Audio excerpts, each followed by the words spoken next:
Captain Marcus Hawk Reilly, the Navy's most decorated aviator, slammed the shadowy intruder against the USS Gerald R. Ford's dim corridor wall with a forearm like forged steel, his growl echoing over Claxon's.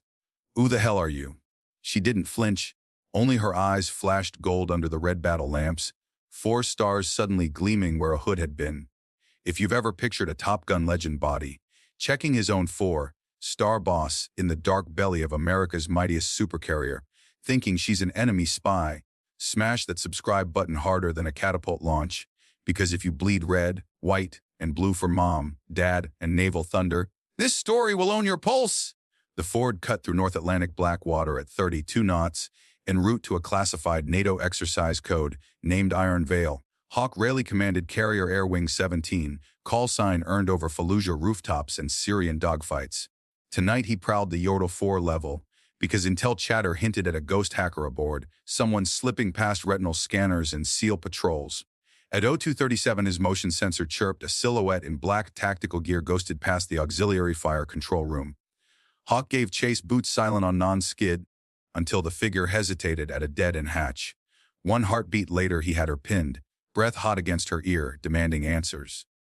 The woman's scent hit him first, gun oil mixed with jasmine. Then the overhead battle lantern flickered, revealing the impossible. 4 polished stars on a collar he'd saluted in briefings but never met in person. Vice Admiral Sophia Langford, Commander 7th Fleet, the youngest flag officer in a century, and the one human being Hawk reported to without an intermediary. His arm dropped like it had touched a live rail. "Admiral, Jesus, I thought." Words tangled worse than arresting gear.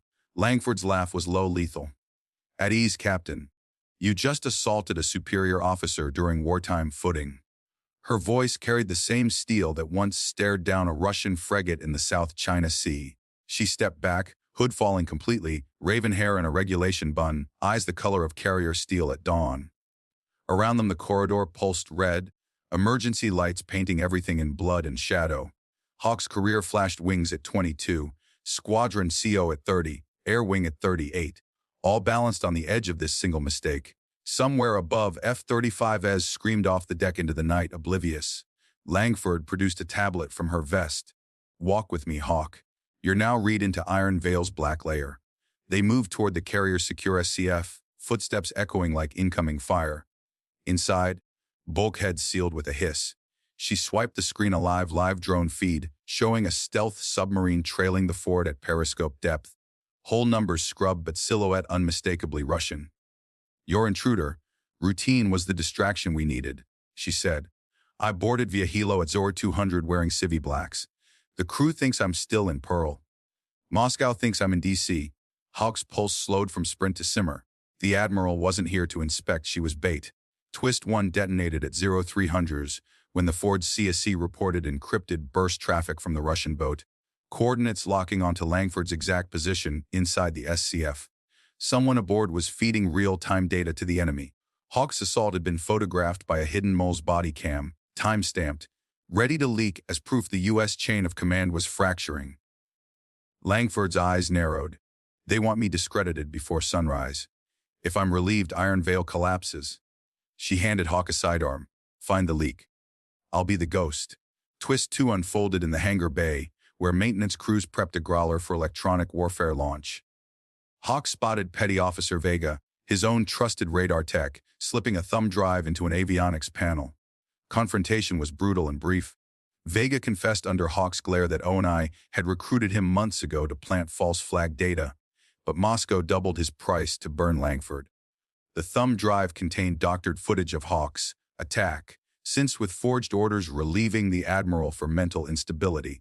Hawk tied Vega to a tie, downchain as Langford materialized from the shadows, no longer in black but in full-dress whites, stars blazing under hangar floods. She live-streamed Vega's confession to Fleet Cyber Command on a secure channel. The Russian sub's orders: flipped surface and stand down or face tomahawks.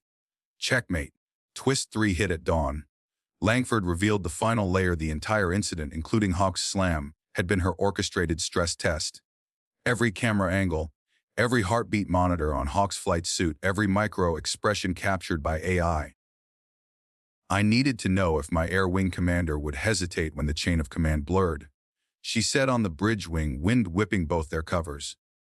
You didn't. You protected the mission before you protected your career.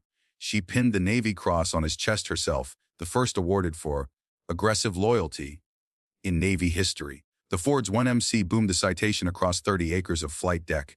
Sailors roared louder than afterburners. By 0800, the Russian sub surfaced, crew on deck under white flag. Langford accepted surrender via video link, voice calm as sunrise.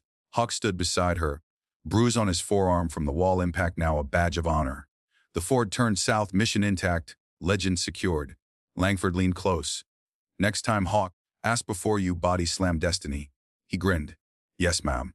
But Destiny started it.